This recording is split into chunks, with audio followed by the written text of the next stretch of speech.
3 exercises for tight hips. So for long lunge here, if we start in a low lunge position, back knee on the floor, and ideally we want the front heel in front of the knee in this deep position, and we can just hold this position to stretch into the hip. We could also advance by pressing back through the back heel and lifting the knee off the floor and then sinking into that left hip. Try to keep the shoulders stacked over the hips. We could use the sticks for stability, or we could then take the sticks away and then we're putting all the weight of the body into that left hip, loading the left hip flexor. We could do exactly the same but for repetitions by just sinking into that left knee, and we're stretching whilst loading the hip.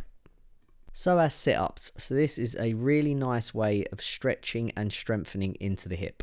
Bringing a super heavy dumbbell in front of a bench so you know you're not going to flip over. Hook the foot underneath it and then holding onto the opposite shin, lean back as far as feels comfortable for you. This is getting a really nice stretch at that bottom position, and then we're strengthening into it as we use the hip to pull back up and out. Loaded hip flexions. This is a really good way of strengthening into your hips.